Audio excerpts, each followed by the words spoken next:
guys, so welcome back. Today I thought I'd look at something a little bit different from like the records. This is like obviously it's a book from Metallica. It's kind of like it's a collection of like their official magazine. So if you don't know what this is, it's like basically Metallica had this magazine that it's called So What, which is a cover they did. But anyway, they had this magazine that they used to have, and I don't think they do it anymore, but this is basically a collection of it. It says here, basically a scrapbook. They had a bunch of journal excerpts, discussions, interviews, questions. Yeah, it says here, I don't know like if it's all of them, but I'm pretty sure it's like a pretty large collection of them, or like greatest hits type of thing.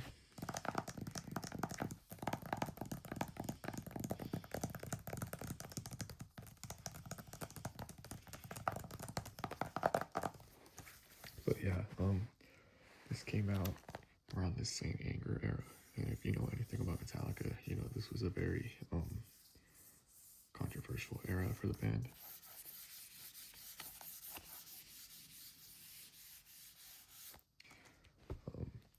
Saint Anger, which was the first Metallica album I have ever listened to,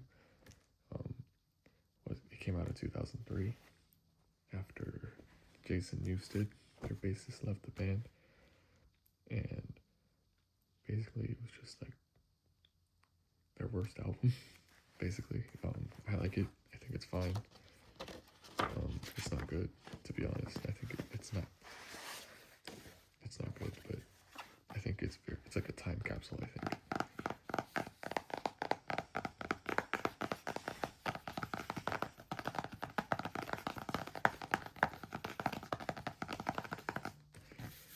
And I think it's the most important album.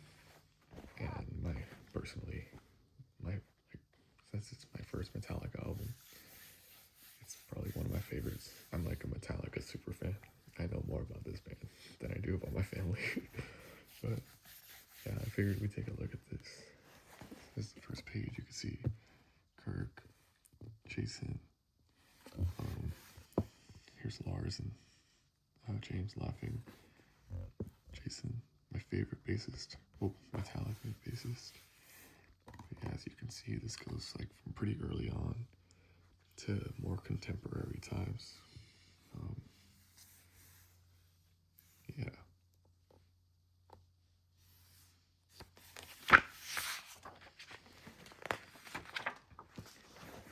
And then here's the band. I think this is 2003, considering there's Rob. Rob was hired after Saint Anger came out, or right after Saint Anger came out. Lars in his Eminem era. Kirk never changed. Rob and James.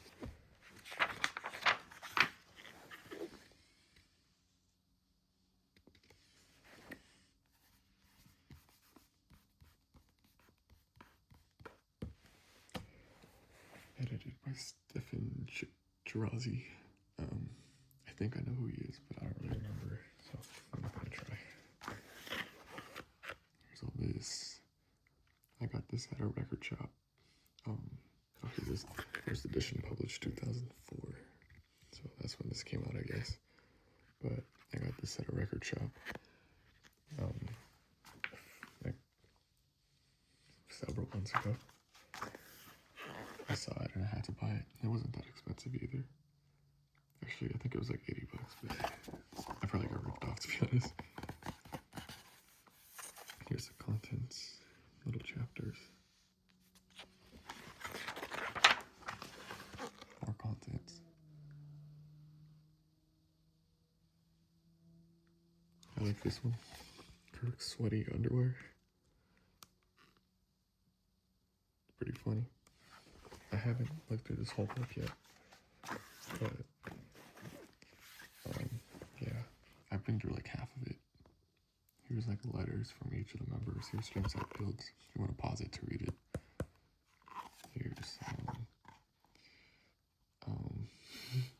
I think this is Kirk. If you want to pause it here. Here's Rob. Here is Lars. Always has a lot to say.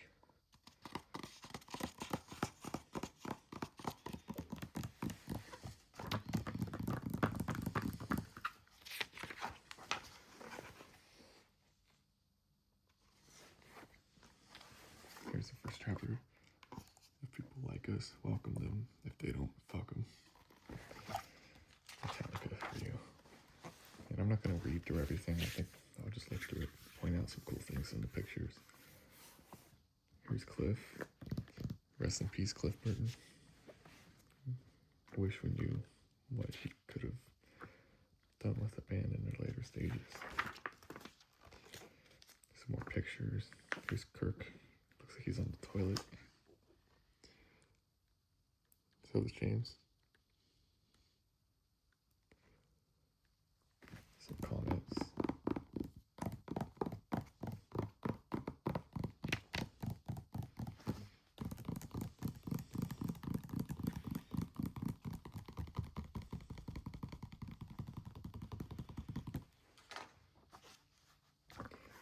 Cliff Burton here, legend, with his Rickenbacker. I don't play bass, but I play guitar and drums, so I know a little bit. I actually joined the band I'm in as their bassist, and I played bass with them for like a month, and then we ended up having to kick the drummer out, so then I became drummer, and I got my best friend who plays a lot like Cliff. I got him to join the band, so that's my bass background, I guess. A little bit about me. Ooh, I think this is Day on the Green. I love this guitar. It has a sticker on it. I don't think you can see it here, but it says eat fuck. And I don't get it, but I don't know what that means, but I love it. Here, like, the Warlord. This is pretty sad. I sure miss Cliff. This is interesting. I wish I could spend time with Cliff in my current state of mind. I think, I didn't even put it in frame. I think this is like the general consensus. Like, how would current Metallica be with Cliff? And I like this from Kirk. I'm not gonna read it, but basically, Kirk got injured and Cliff was driving him around and hurting him because he'd drive crazy. Or if you want to pause it to look at it, here.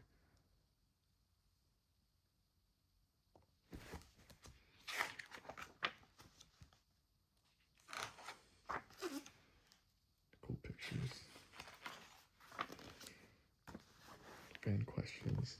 I like these. They're pretty funny. And that's the end of chapter 1. Biddle-a-doo, biddle-a-doo.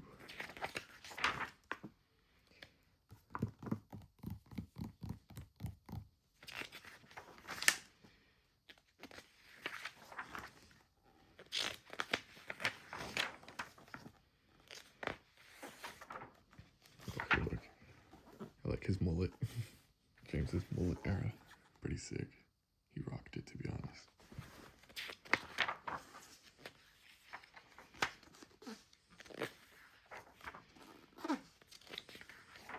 Oh, wait, here. The scrapbook. So, like, these are pictures of them when they were younger. There's Lars, Jason as a kid. I think he was born in a city called Battle Creek, Michigan, which is, like, such an awesome name for a place in Michigan. No diss to Michigan.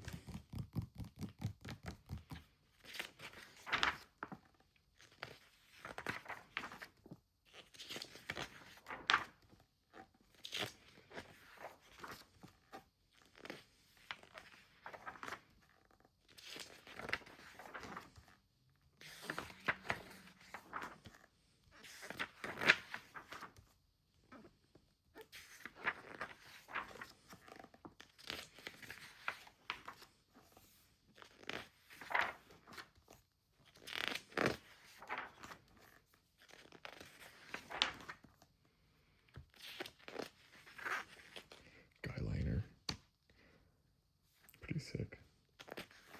I work eyeliner sometimes when I do shows.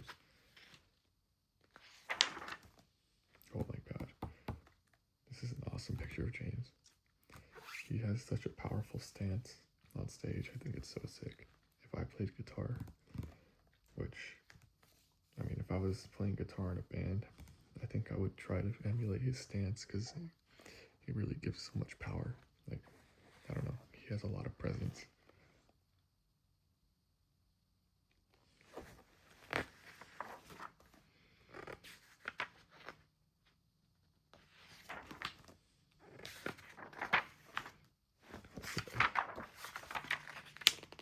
Yeah, I didn't even see that.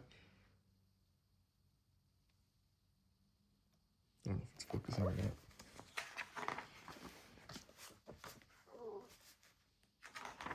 Sorry, that's my stomach.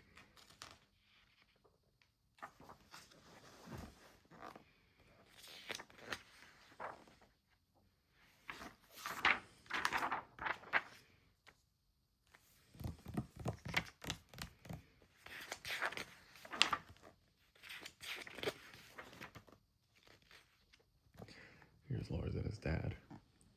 Lars' dad was like a really famous tennis player. And Lars started out as a really good tennis player, but he moved to America and became a drummer. And the rest is history. His dad kind of has like this Merlin beard. There's this moment in the documentary where, for this era of Metallica, called Some Kind of Monster, where they show his dad, Lars' dad, a new song, and he starts like stroking his beard, and he just goes like, delete it. And it's just like, it's such an iconic moment. Delete that. If it was me, I would delete that. It's so funny.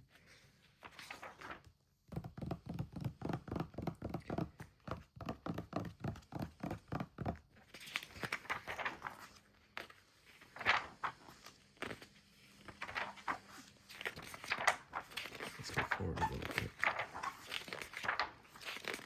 Oh, that's a good picture. Handsome dude. Strong guy too.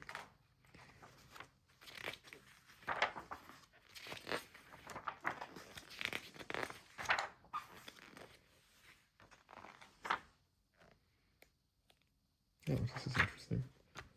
Thoughts on Each Other by Metallica and James Hetfield. This is cool. I'll read through this later. If you want to read through it here. Pause there.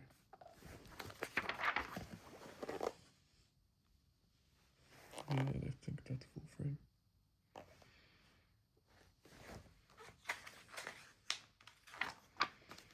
More fan questions.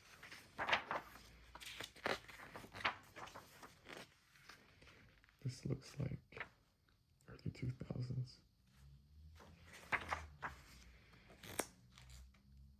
Oh wait, hold on.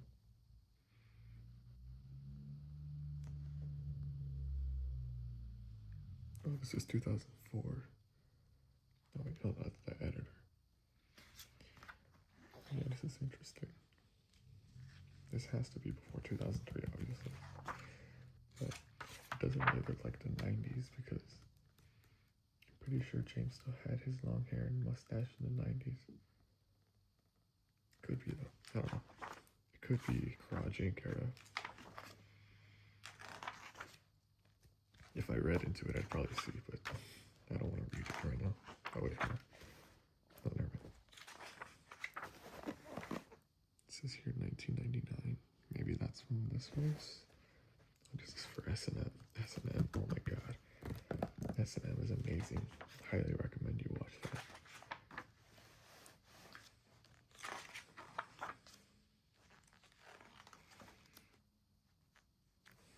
This looks like a picture taken in the 30s. That's awesome. What does that say? Mid-riff glockenspiel fucking pot bullet fart. Okay. That's awesome. I don't know what that means, but that's pretty funny.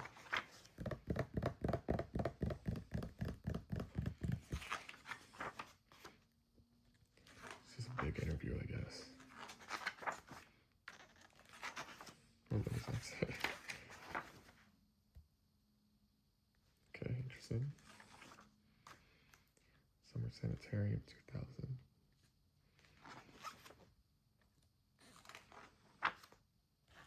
Napster. Very interesting issue that I think Lars was actually right about.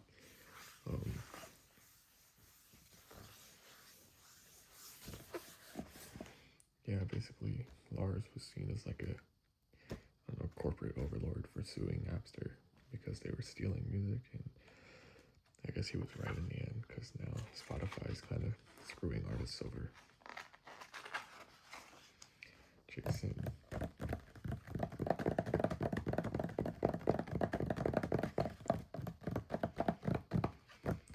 My hero. Look at that, they look like they're about to kiss.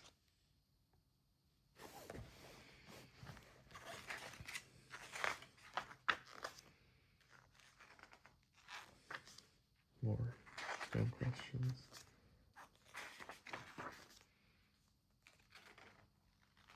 Family values, I guess.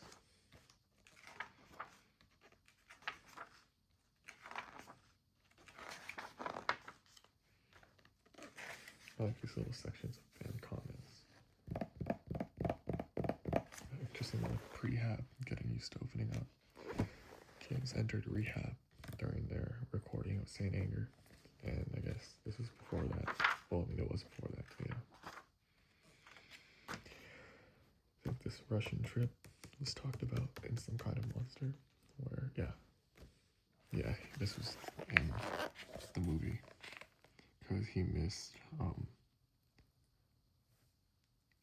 his son's first birthday, I think.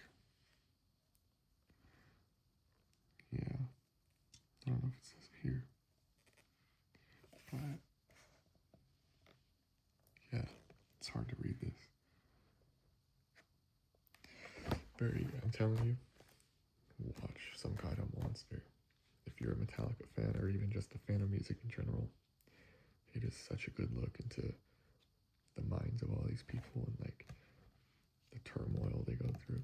And they come off as bratty a lot, especially Lars, but it kind of humanizes them and it makes them feel more like people than like, and I guess that kind of is good and bad because these guys are kind of like metal gods and they kind of lose their mythology when you watch it, but I think it's still a really good watch.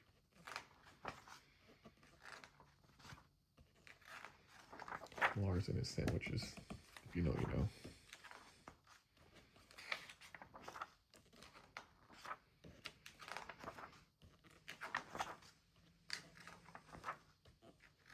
Yeah, here's James. That's his kid. Oh no, Caster. I think that's Lars. Oh no, it's James. Oops. Oops. That looks scary.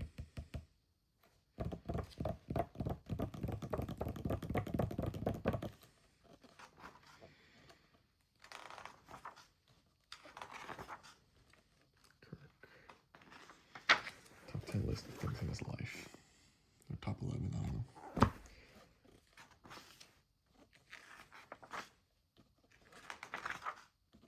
Robert.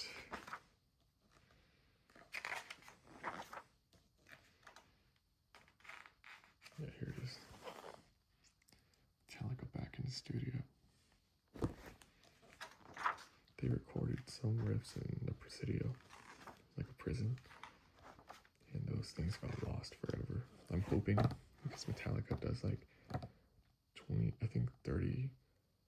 30th year anniversary box sets for each of their albums, and hopefully for Saint Anger, which that box set will probably come out in 2033. Hopefully they release that box set and have the Presidio sessions on tape. I'm gonna buy it. It's already settled on buying that. Here's Bob Rock. Oh, this is from the documentary, I think. I remember this outfit.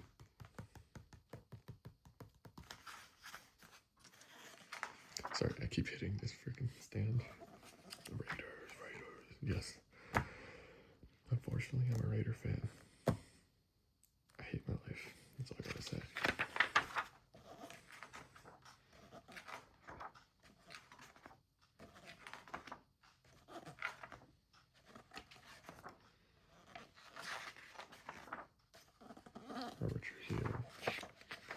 came from suicidal tendencies. I'm a huge punk nerd, so when I was learning about Metallica and I learned the bassist from Suicidal went to Metallica, I was like, yes. 2003. Yeah, you see San Quentin. They filmed the video for the song Saint Anger at the San Quentin prison, which is also where Johnny Cash did a concert. So I guess San Quentin is pretty lucky. I mean, I guess not. I mean, it's not lucky, but you know what I mean. It's a comic, I guess. Interesting. The boys are back in town.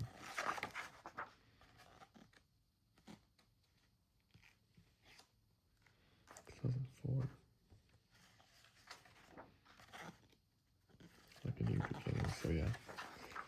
And they get robbed. That's a cool picture. Entrance.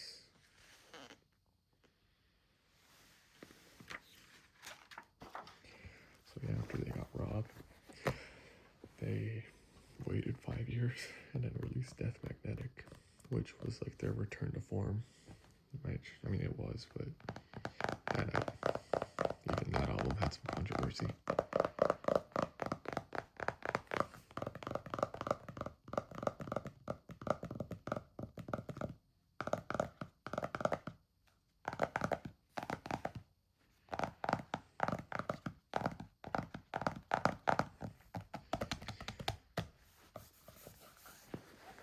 Yeah, that's the book, man.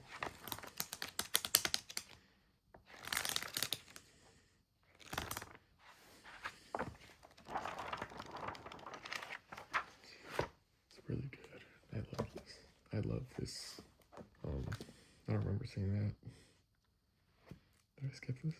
I don't remember that. Anyway, this is my favorite era of the band. I think it has the most information because, like, it was the most controversial. But that's this book, and I want to grab something else too. I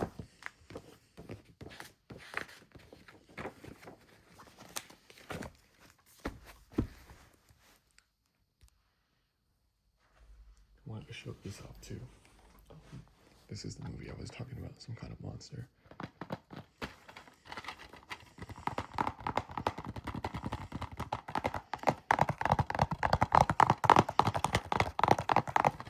Whoops, sorry. I don't know if that was loud. But yeah, these kind of go hand in hand. They kind of tell the same story, but written movie form. This is my favorite rockumentary. Got some awards, I guess. But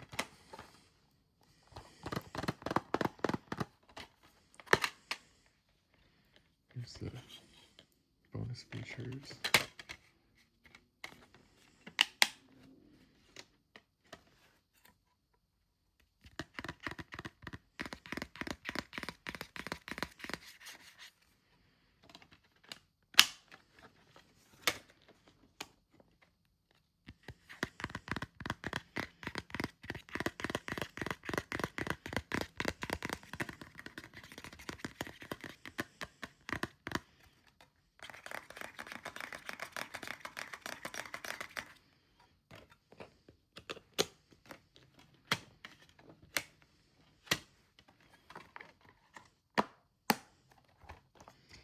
Very good movie. Highly recommend. But anyway, yeah. That's my little Saint Anger collection. Very good read. Very good, like, coffee table book. Very good documentary. I don't think I have any more Saint Anger stuff right now, but eventually I'm going to get the vinyl, and then I'll review that here and talk more about the album itself.